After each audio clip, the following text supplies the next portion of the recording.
ketemu lagi di podcast Fix Couple. Jadi obrolan kita di podcast kali ini itu topiknya tuh tentang nikah usia muda ya. Nah, kebetulan tamu kita ini seorang perempuan Indonesia yang saat ini tinggal di Prancis bersama dengan keluarganya.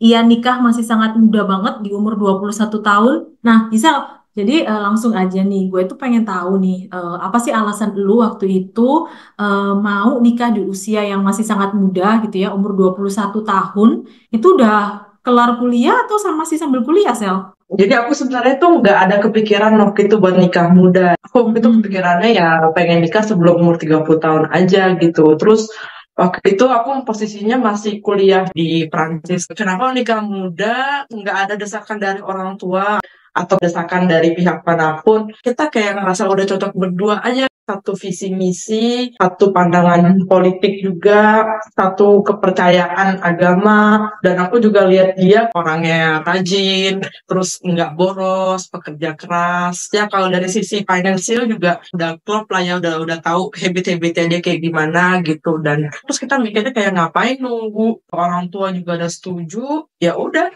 kita memutuskan untuk menikah. Itu setelah pacaran berapa lama? Jadi tuh gitu ceritanya kan aku Prancis itu kan pas umur 19 tahun. Nah itu sebulan kemudian kita ketemu. Aku bilang pas di pertemuan pertama tuh aku bilang kayak aku ke Prancis tuh pengen fokus kuliah. Gak mau main, maksudnya gak mau main-main lah sana sini. Jadi kalau misalnya pacaran juga aku pengennya serius gitu kan. Meskipun aku gak tahu ya pada saat itu kita bakal jadi atau enggak. Aku bilang ke dia kayak aku ada rencana untuk menikah. Kamu ada rencana menikah juga enggak? Terus dia bilang dia juga ada rencana nikah kan suatu hari nanti.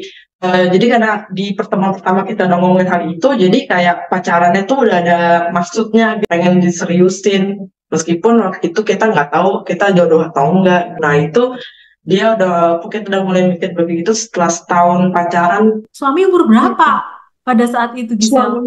Suami waktu itu umurnya kita bedanya 5 tahun. Jadi waktu itu Oh, pas nikah itu kan tiga aku ya? 21, Oh, berarti dia dia 26. 26. Setelah menikah lanjutkan kuliah dong ya, tetap. Iya dan yang membuat aku setuju dengan nikah muda itu karena dia juga bilang kalau istilah kata nih menikah itu nggak akan mengubah kehidupan kita banget lah. Jadi kalau misalnya aku mau lanjut kuliah, dia oke. Kalau misalnya aku mau traveling sendirian nanti, dia oke. Jadi kayak nggak ada bedanya antara nikah sama pacaran. Bedanya kalau nikah ya berarti udah sah. Gitu Mm-mm. Nah, sih. itu dia Jadi, banyak yang bilang ya, Bo, kalau nikah muda tuh enaknya lu kayak pacaran tapi halal gitu. Iya.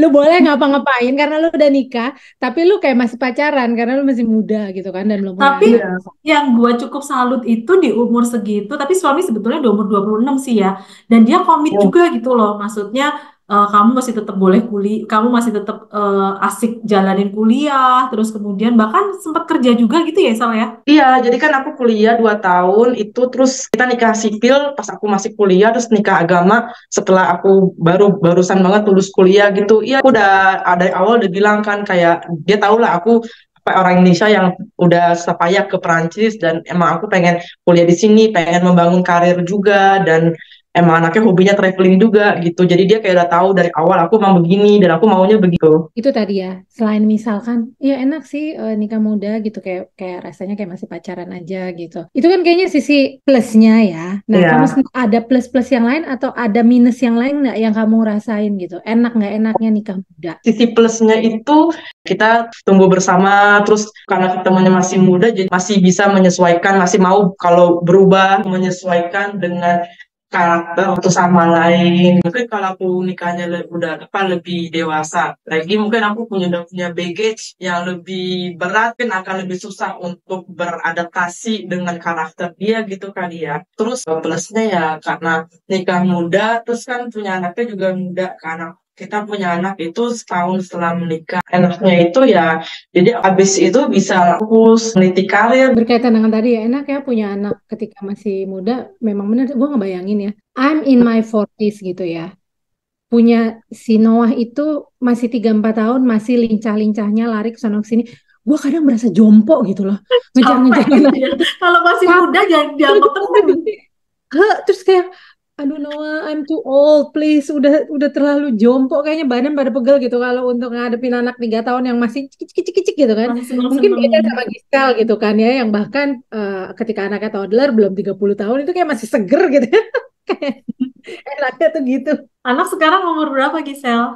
Anak yang pertama sebentar lagi 5 tahun, kalau yang kedua umurnya 20 bulan. Oh, oke. Masih lincah-lincahnya juga tuh ya yang paling kecil. Masih Nah, lincah-lincahnya. Terus kalau minusnya ya karena nikah muda kadang karakter masih ada ego lah, masih egonya masih tinggi gitu kan. Terus kalau misalnya berdebat juga heboh gitu cara berdebatnya. Minusnya juga ya karena berhubung punya anak yang muda, jadi kayak ada jomplang teman-teman aku yang waktu itu masih kuliah dan aku yang udah punya anak. Jadi kayak mau ngobrol, tapi udah beda dunia. Udah gitu teman-teman aku di Indonesia lagi. Jadi kayak beda aja, kayak udah ada dinding yang memisah. Terus kalau di sini karena nggak ada keluarga juga kan, keluarganya suami tinggalnya juga sekitar 3 jam dari tempat kami tinggal. Jadinya nggak ada orang yang bisa diandelin gitu kalau misalnya kita ada masalah, nggak ada tempat buat cerita. Jadi kadang aku ceritanya ya suka curhatnya ke orang tua. Juga orang tua suka mungkin nggak ngerti kali ya kok kondisinya gimana, cuman kayak mereka berusaha untuk mendukung aku juga.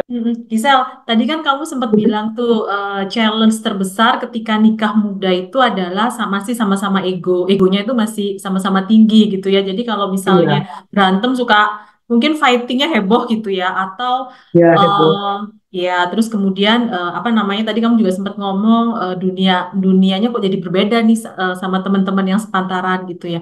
Nah, kamu sama suami punya komitmen atau kesepakatan apa tuh untuk bisa, maksudnya kita harus survive nih ya dengan pernikahan kita walaupun masih muda. Kesepakatannya aku sih yang lebih ke arah kayak ngejelasin dia tentang bahasa cinta. Jadi kan sebisa mungkin tuh setiap hari kita ada me time bareng, quality time bareng.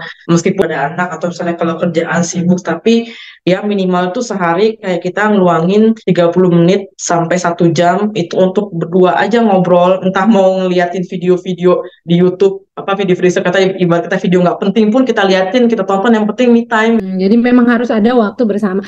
Tapi memang benar sih, ini jadi gue juga sharing ya. Kadang gitu-gitu ya kita nih dengan partner, gitu ya dengan suami, terus ada anak. Kayaknya tuh kadang kehidupan kita berputar di anak gitu ya. Yang diobrolin anak, terus gue sama Shannon tuh sampai, yuk kita ada breakfast date. Jadi seminggu 2 kali memang kita harus breakfast bersama kemana, khusus ngebahas, yaitu untuk catch up, untuk apa, untuk ngebahas tentang kita gitu. Jadi benar harus ada waktu berdua gitu ya Gisel ya. Nah Gisel itu kayaknya salah satu tips yang bagus ya dan gue setuju banget karena gue juga mempraktekkan itu. Nah selain itu kamu punya tips nggak Gisel?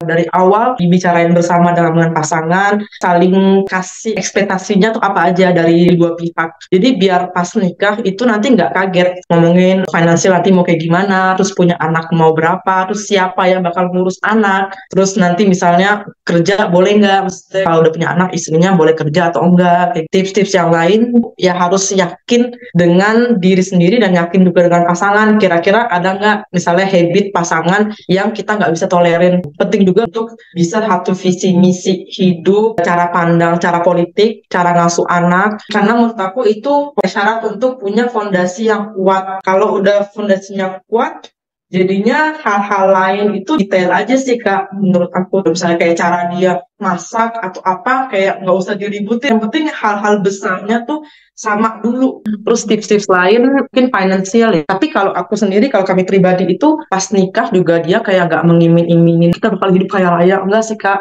Ya sebenarnya tergantung dari diri kita sih. Apakah kita mau bisa kata menerima pasangan itu dengan bibit bobotnya. Nah, aku cerita sedikit ya Kak. Kalau dari segi pendidikan, aku orangnya pengen terus bisa kuliah sampai master. Menurut aku tuh penting banget. Ya, kalau untuk pendidikan nggak seambisius aku. Tapi aku lihat kalau dia mau menerima itu. Dan aku juga lihat dia bisa kerja keras. Terus juga aku pas kita nikah kan juga kondisi keuangan juga masih pas-pasan kan. Aku masih kuliah. Aku juga nggak ada uang dari orang tua yang ngasih. Terus dia juga kerja tentara, gajinya yang nggak gaji yang bereman gitu kan. Terus aku sih mikirnya ya finansial itu nanti bisa dicari bareng lah Kak. Sangat menarik banget sih Sel. Jadi kalau gua denger tips-tips lu itu, kita juga belajar banyak gitu ya. Jadi apa namanya punya pondasi pondasi yang kuat dari awal, which is itu setting expectation itu tuh sangat penting gitu ya, supaya sesuatu yang sifatnya itu prinsipil itu kita bareng-barang dari awal gitu ya, yang membuat hubungan kalian juga bertahan sampai sekarang gitu. Yang kecil-kecil, Iya. yang perintilan-perintilan ya udahlah ya kayak gitu ya kan bisa dimaklumi gitu. Yang penting yang gede-gede Ya. ini apa namanya disepakati dulu gitu dari awal. Iya sih bener juga itu. Satu tips lagi juga kalau kita mau menikah sama WNA harus siap-siap lipat gandakan effort sih. Kayak waktu itu Apa orang tuh? tua aku bilang, istilah kata orang tua aku aja yang beda suku tapi satu orang Indonesia aja kasih effortnya misalnya 100%, sedangkan kita yang akan nanti menikah dengan orang WNA, effortnya berarti harus berkali-kali lipat. Aku juga dulu pas di sini awal-awal punya anak, buat survive itu ya aku minta bantuan. Itu jangan ragu untuk minta bantuan orang sekitarnya. Even teman-teman aku yang di sini orang Perancis yang awalnya kita nggak kenal, kayak aku minta bantuan gitu. Misalnya minta tips-tips, saran buat ngasuh anak Oh gimana. iya. Udah pasang muka badak meskipun awalnya nggak kenal deket, tapi Kita bisa deket-deketin belajar juga ya gitu. dari mereka. Iya bener juga sih Iya, gitu kan. terus jadinya lama-kelamaan jadi deket beneran, terus jadinya akhirnya malah jadi temenan beneran. Iya Karena iya. penting banget kan kita yang nggak punya orang tua Apalagi di di negara rantau mana. ya, di negara Iya, rantau itu negara butuh tahu ya kan. tetap butuh backup atau support system juga ya kan. Iya, positifnya dari orang-orang sekitar. Nah, gimana caranya? Ya, nah itu harus pasang muka badak. Iya oke oke pas muka badak itu penting. Iya, betul. Uh, uh, uh. Oke, thank you Gisel, sukses ya. Terus semoga Iya, iya. karir, Amin. keluarga, dan anak-anak tetap sehat. Aku tutup ya. Jadi, oke, jadi demikian bahasan episode kita kali ini. Nah, kalau kamu pengen ngobrol-ngobrol bersama kita, boleh banget silakan kirim ke email mixcouples@gmail.com atau bisa DM ke Instagram kita di @mixcouples.id. Oke, thank you. See you next Thank you, time. Giselle. Thank you, Gisel. Iya.